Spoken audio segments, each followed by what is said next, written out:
गोस्वामी तुलसीदास जी महाराज। तुलसीदास जी का नाम तो आपने सुना होगा। तुलसीदास जी बहुत बड़े संत हुए अपने भारत में,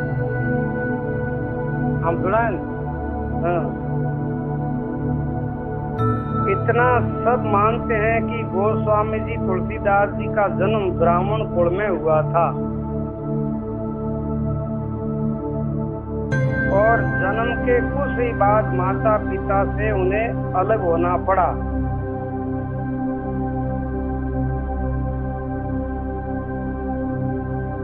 अब उनका जन्म कहाँ हुआ, किस ब्राह्मणों के कुल में हुआ, ये अभी तक ठीक पता नहीं लग रहा है। अच्छा, इस विषय में बहुत विवाद चलते हैं और कई मत भी अलग अलग हैं। गोस्वामी जी का जन्म श्रावण शुक्ल सप्तमी को हुआ था। कब हुआ था? तुम इधर आ जाओ सामने, हवाई इतनी बहुत आती है। अब मैंने पढ़ लिया, आपने सुना। उनका जन्म कब हुआ था? आपने सुना नहीं? हाँ, गुरुदेव ने सुन लिया, उनको ध्यान है, आप उन्हें सुनाएंगे, इसलिए कहता हूँ ध्यान दे के सुन। सप्तमी सातम,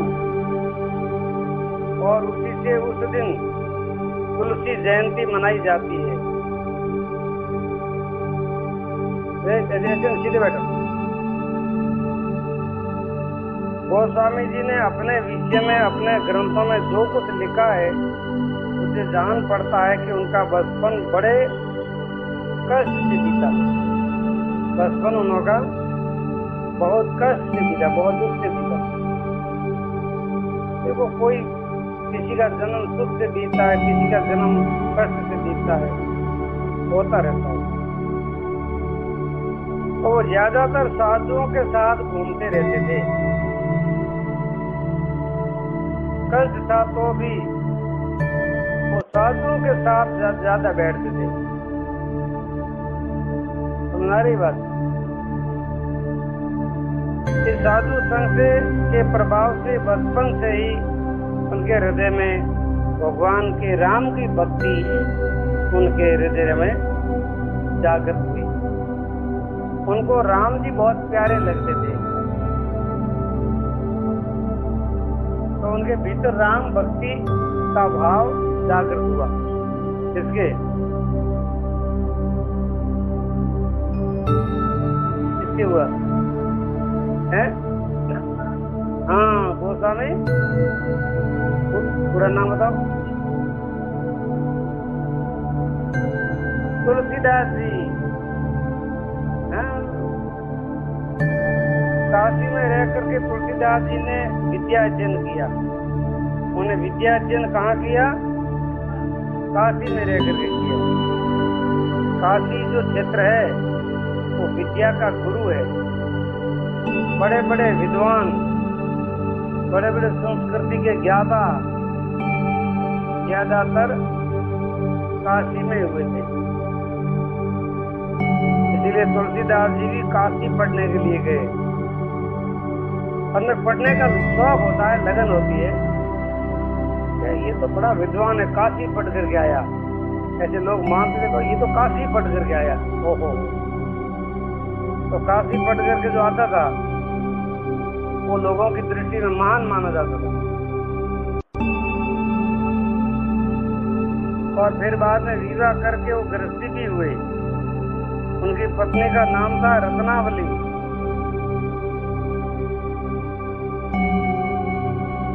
ये भी कहा जाता है कि पत्नी के उपदेश से ही वे घर छोड़ करके त्यागी बन गए। उनकी पत्नी के उपदेश से, पत्नी ने कहा होगा, तो पत्नी के उपदेश से, पत्नी की बात सुन करके तुलसीदास जी को वैराग्य हो गया। वैराग्य समझते हो? मोह माया से हट गया मन, और भगवान में मन लग गया। किसका? तुलसीदास जी का। इस बात में कोई विवाद नहीं है। राजापुर में गोस्वामी तुलसीदास जी रहते थे और बांदा में, बांदा जिला है कोई, वहां से भगवान का भजन करते थे और पीछे से वो अयोध्या चले गए। काफी समय तक वहां उन्होंने भगवान का भजन किया, कीर्तन किया, फिर बाद में वो अयोध्या चले गए। कहाँ गए? अयोध्या। अयोध्या में संवत 1600 ईस्वी में चैत्र शुक्ला नवमी को उन्होंने रामचरित्र मानस की रचना प्रारंभ की। ये जो रामायण है, रामायण की बहुत बड़ी कथा है। आपने देखी? रामायण नहीं देखी? टीवी में देखी है। हाँ, तो वो रामायण किसने लिखी है? तुलसीदास जी ने लिखी है। अयोध्या में वे चित्रकूट आए और वहां से काशी आकर रहने लगे। रामचरित्र मानस काशी में ही उन्होंने पूर्ण किया। अब गोस्वामी जी अस्सी घाट के पास रहते थे। काशी में एक अस्सी घाट नाम है, गंगा के नदी के किनारे घाट होते हैं, उनको घाट कहते हैं। इधर देखो, ध्यान से सुनो, इधर देखो। वहाँ उनके द्वारा स्थापित हनुमान जी अब भी है। वहाँ तुलसीदास जी ने अपने हाथ से हनुमान जी की स्थापना की। हनुमान जी भी बहुत बड़े देव है भाई, आपको पता है? हनुमान जी अभी भी वो सजीव है, चिरंजीवी है, अभी भी उसी शरीर में है जो पहले में थे। अब कितना वर्ष हुआ है पता है? हनुमान जी हुए थे त्रेता युग में, उसके बाद द्वापर युग बीता, कलयुग भी 5000 वर्ष बीत गए। अभी भी हनुमान जी वैसे के वैसे हैं आज भी। और आपको पता है हनुमान जी को सबसे प्रिय क्या है? राम कथा। जहाँ राम कथा होती है और जहाँ राम धुन लगती है, वहाँ तो हनुमान जी आज भी आते हैं और वो रामायण की कथा सुनते हैं, राम धुन सुनते हैं। हाँ, वो आते हैं, सूक्ष्म रूप में आते हैं हनुमान जी, जो अपने भक्तों को ज्ञान देते हैं, भक्ति देते हैं और दुष्टों का नाश करते हैं। दुष्ट दलन, हनुमान जी दुष्टों का नाश करने वाले हैं और अपने आप जैसे भक्तों की हनुमान जी रक्षा करते हैं, मदद करते हैं। हनुमान जी मार्गदर्शन देते हैं और अपना दर्शन भी देते हैं। अगर आप दर्शन हनुमान जी का चाहते हो, यार हमारे हनुमान जी का दर्शन करना, तो कर सकते हो। उसका उपाय मैं बता दूं और आपको दर्शन हो जाएगा। काशी के संकट मोचन हनुमान जी की स्थापना भी उन्होंने की है। और वो काशी में जो संकट मोचन हनुमान है, ध्यान से सुनो, काशी में जो संकट मोचन हनुमान है, वो भी तुलसीदास जी ने अपने हाथ से वहाँ मूर्ति की स्थापना की थी। और आज भी हजारों लाखों लोग आते हैं हनुमान जी का दर्शन करने के लिए और उनके हनुमान जी सारे दुखों का नाश कर देते हैं। काशी में संवत 1680 में रावण की कृष्ण तृतीया के शनिवार को उनका शरीर टूटा था। इसका तुलसीदास जी का। अब श्री रामचरित्र मानस के अतिरिक्त उन्होंने और भी ग्रंथ लिखे थे। रामचरित्र मानस तो बहुत बड़ा ग्रंथ है, इतना बड़ा है, बड़ा है पहले वाला वो तुलसीदास जी ने लिखा। उनके और उन्होंने और भी ग्रंथ लिखे, उसका नाम विनय पत्रिका। दोनों नाम बताऊं, दुआवली, कवितावली, गीतावली। ऐसे तुलसीदास जी ने अनेकों ग्रंथों की रचना की, खुद ने ग्रंथ लिखे बड़े बड़े। वे भगवान श्री राम के परम अनन्य भक्त थे, वो राम के भक्त थे। आपको अगर राम प्रिय लगे, राम आपको प्यारा लगे तो राम के भक्त हो। आपको अगर कृष्ण भगवान प्रिय लगे, प्यारा लगे तो आप कृष्ण के भक्त हो। अब आपको शिव जी अच्छे लगते हैं तो आप शिव के भक्त हो। अगर आपको नव दुर्गा प्रिय लगती है तो आप नव दुर्गा के भक्त हो। और आपको गुरु प्यारे लगते हैं तो आप गुरु के भक्त हो। और आपको ईश्वर प्यारा लगे तो आप ईश्वर के भक्त हो। तो आप बताओ, आपको कौन सा भगवान प्रिय है?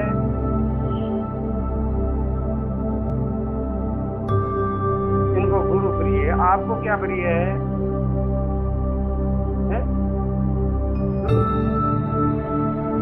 किसी की नकल करके मत बोलो। अपने मन में भी आपको कृष्ण भगवान प्रिय लगते हैं, राम जी प्रिय लगते हैं, हनुमान जी प्रिय लगते हैं, या शिव जी प्रिय लगते हैं, मतलब उसमें आपको जो प्रिय लगे, प्यारे लगते हैं, वो बताओ। विचार करने की क्या चीज है?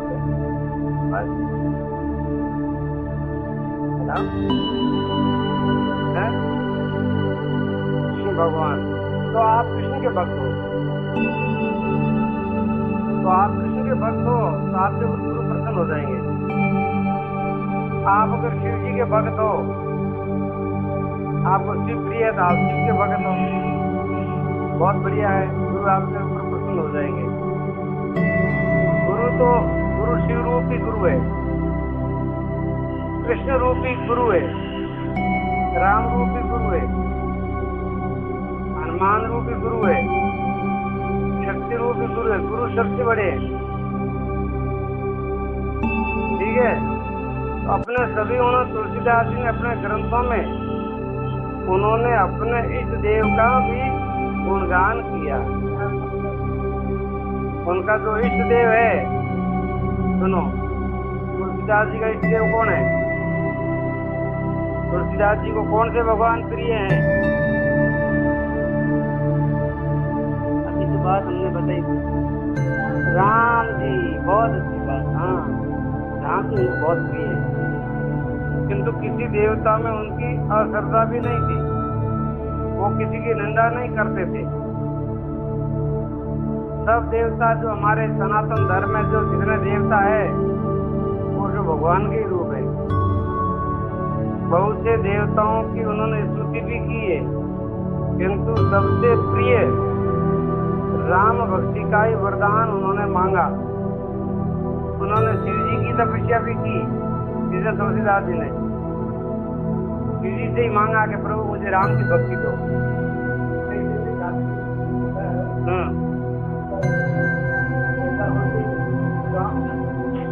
हाँ, राम बोला भी है, बोलते हो राम बोले। हाँ, जैसे उन्होंने राम बोला,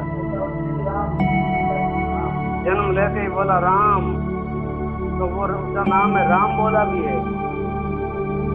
ये भगवान के दिव्य भक्त हैं महाराज, बहुत प्यारे भक्त हैं। तो शिव जी ने वरदान दिया, शिव जी से उन्होंने मांगा कि मुझे राम की भक्ति दो। हनुमान जी प्रकट हुए तो बोला क्या चाहिए सर, मुझे राम की भक्ति दो। नव दुर्गा की साधना की, नव दुर्गा भी प्रकट हुई, बोला बेटा क्या चाहिए तो मुझे राम भक्ति दो। उन्होंने सबों के पास से राम भक्ति मांगी। गोस्वामी तुलसीदास सनातन धर्म के आचारों को मानने वाले हैं। तो सनातन धर्म का जो नियम है, अभी हमारा जो जन्म हुआ है, तो हमारा जन्म कौन से धर्म में हुआ है? सनातन हिंदू धर्म में। हाँ बिल्कुल। तो हमारे सनातन हिंदू धर्म की मर्यादा है, उनका नियम है, उनके कानून है, कर्तव्य है, उनके शास्त्र है, जीने की पद्धति है, वो हमको सब पता होना चाहिए। उन बात का हम सबको ज्ञान होना चाहिए। वर्ण आश्रम धर्म का उन्होंने पूरा समर्थन किया है। हमारे शास्त्रों में वर्ण और आश्रम का बहुत ज्ञान दिया है। वर्ण कितने 4 है पता है? ब्राह्मण, क्षत्रिय, वैश्य, शूद्र, ये 4 वर्ण है। अब चार आश्रम भी है हमारे, ब्रह्मचर्य आश्रम, गृहस्थ आश्रम, वानप्रस्थ आश्रम, संन्यास आश्रम। अभी आप जो हो, आप ब्रह्मचर्य आश्रम में हो और हम संन्यास आश्रम में, ठीक है। और कई लोग हैं गृहस्थ आश्रम में, और कई लोग जो गृहस्थ आश्रम से निवृत्त हो गए हैं वो है वानप्रस्थ आश्रम। तो गृहस्थ आश्रम में क्या होता है, माता पिता की सेवा करनी होती है और बाल बच्चों की सेवा करनी होती है, समाज की सेवा करनी होती है। ब्रह्मचर्य आश्रम में क्या होता है, विद्या पढ़ी जाती है, ब्रह्मचर्य का पालन किया जाता है और साधना की जाती है, तप किया जाता है। ये ब्रह्मचर्य आश्रम का कर्तव्य है। और वानप्रस्थ है वो जो जंगल में जाता है, भगवान का तप करता है, तीर्थ में जाता है, यात्रा करता है, कथाएं सुनता है, भगवान की सेवा करता है, संत महात्माओं की सेवा करता है और भ्रमण करता है, वो वानप्रस्थ है। और सन्यासी तो वो है जो सारे संसार के बंधनों से मुक्त हो गया है, वो शिवरूप हो गया है, तो उनको कहते हैं सन्यास। तो उनकी मुख्य शिक्षा जीवन का फल श्री राम का भजन करना ही है। उन्होंने सारी शिक्षा का अर्थ कितना है, तुलसीदास की सारी जो शिक्षा है उसका सार ये है कि मनुष्य जन्म मिला है तो भगवान की पहचान कर लो, राम का भजन कर लो। यदि भजन ना किया गया तो जीवन व्यर्थ चला जाएगा, ऐसे आए और मर करके चले गए। तो संसार में आए हैं तो बढ़िया काम करना है, सबसे बढ़िया काम है ईश्वर की पहचान और ईश्वर का भजन, ईश्वरीय ज्ञान, ईश्वरीय सेवा, ईश्वरीय साधना, वो सबसे बड़ा काम है। वो काम करने वाला संसार में अमर हो जाता है और संसार में भटकने वाला मर करके शमशानों में जाकर उनको जलाया जाता है और फिर उनका दुनिया में कोई नाम निशान भी नहीं होता। लेकिन भगवान के जो भक्त होते हैं, भगवान का भजन करते हैं, उनका तो संसार में अमर नाम है, उनको दुनिया याद करती है। हम मीराबाई को याद करते हैं, नहीं करते? हम तुलसीदास को याद करते हैं, नरसिंह मेहता को याद करते हैं। ऐसे कई महापुरुष हुए हैं, कई माताएं बहनें हुई है, उनको भी याद करते हैं। सबरी घिरणी को याद करते हैं, शर्मा जाटली को याद करते हैं, और ऐसे कई भक्तों को याद करते हैं, कबीर को याद करते हैं, पीपा जी को याद करते हैं। वो कौन है सब?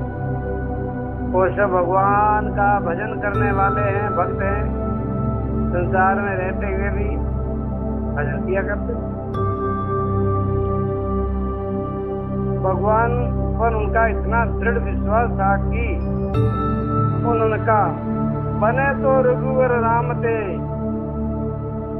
बिगड़े तो भरपूर, तुलसी और न ते बने, वा बनिवे में धूर। उन्हें बनने में धूड़ है। राम बढ़ाए सब बड़े, बलकर बड़ा न कोई, बल करके रावण बड़ा, पल में लंका खोज। अहंकार किया रावण ने बहुत बड़ा, तो राम जी के हाथ से मारा गया, लंका का नाश हो गया, सारे राक्षसों का नाश हो गया। और वहाँ लंका का राजा किसको बनाया? विभीषण को। क्यों बनाया? क्योंकि उसने युद्ध में भाग नहीं लिया, वो राम जी के शरण में चला गया।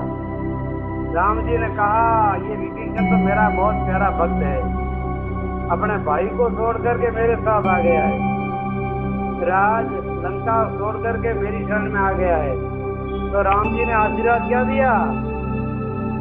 आओ लंकेश, मैं तेरे को लंकापति बना दूंगा। राम जी कितने दयालु है?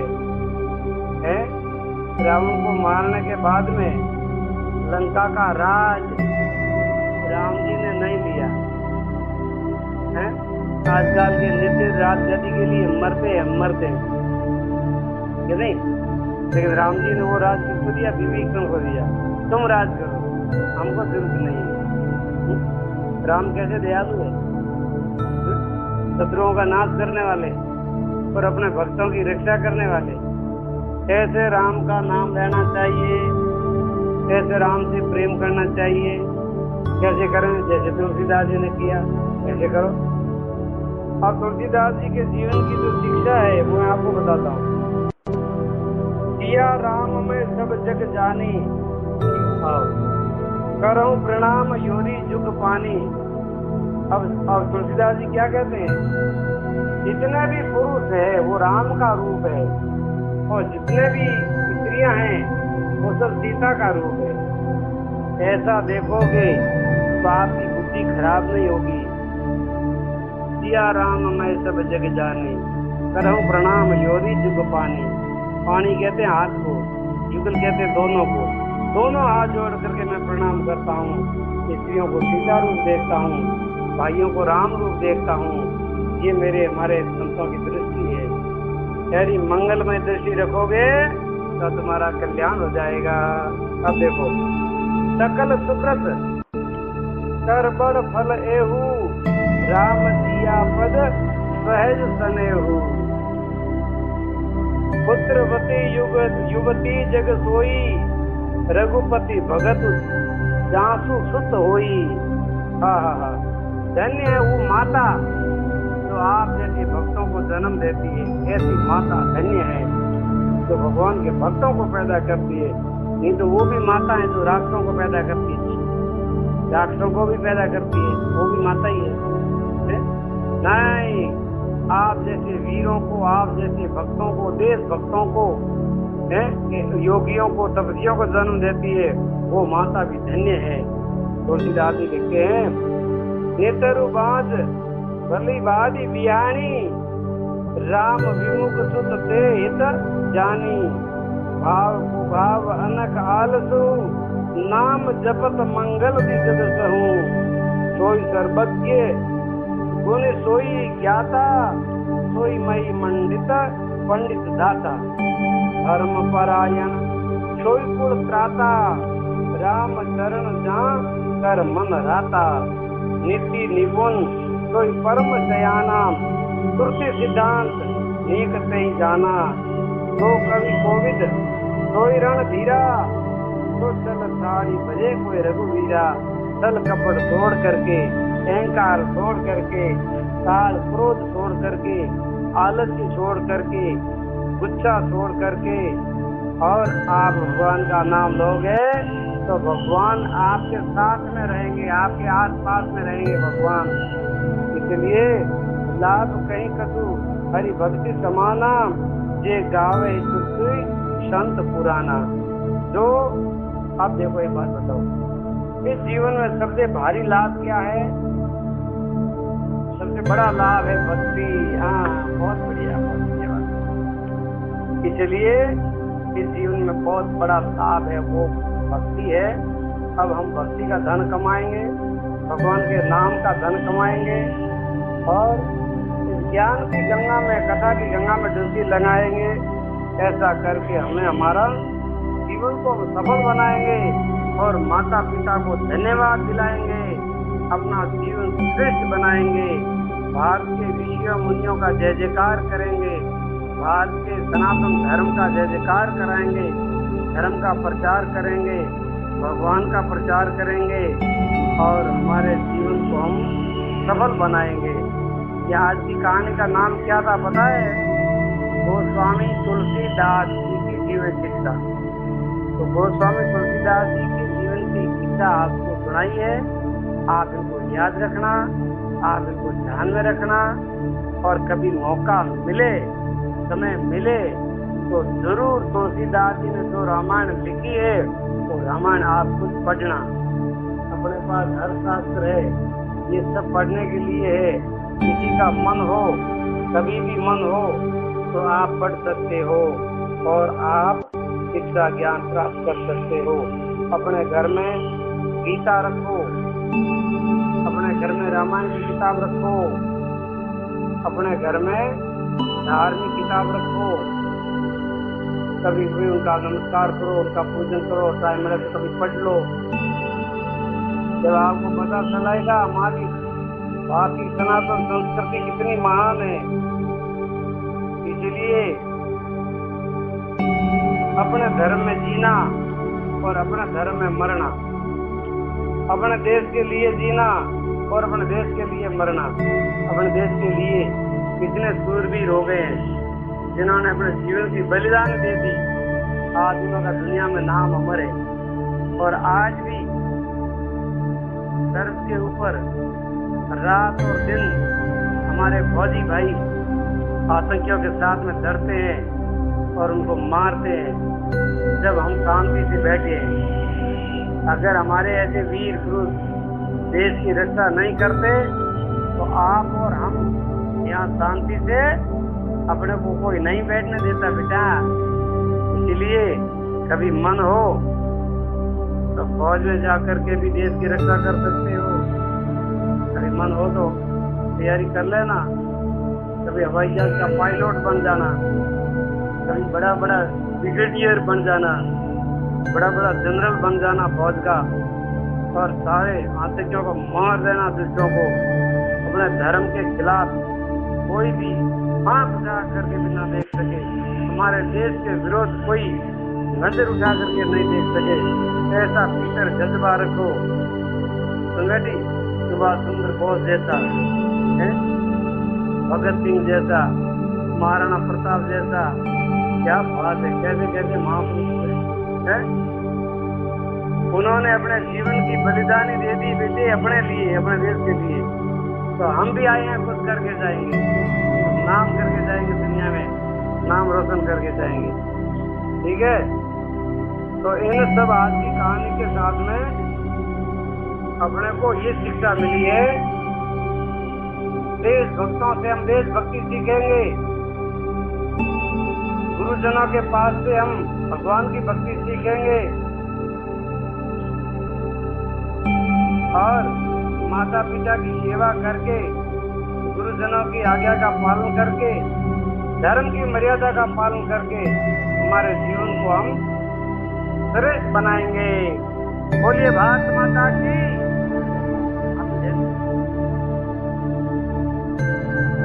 धर्म की, हाँ, ऐसे अंदर से आनंद आना चाहिए, अंदर से खुशी बढ़नी चाहिए, प्रसन्नता बढ़नी चाहिए।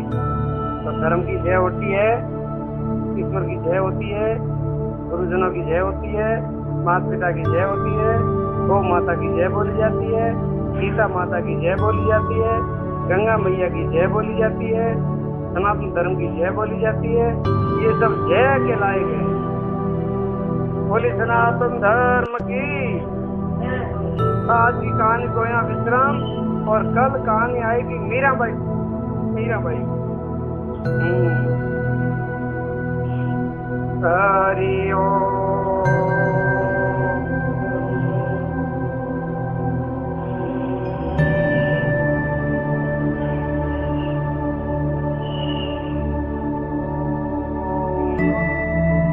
सर्वे भवन्तु सुखिनः, सर्वे सन्तु निरामयाः, सर्वे भद्राणि पश्यन्तु मा कश्चित् दुःखभाग्। ओम शांति शांति शांति। नमः पार्वते पते। हर हर महादेव। हर हर। आज की सब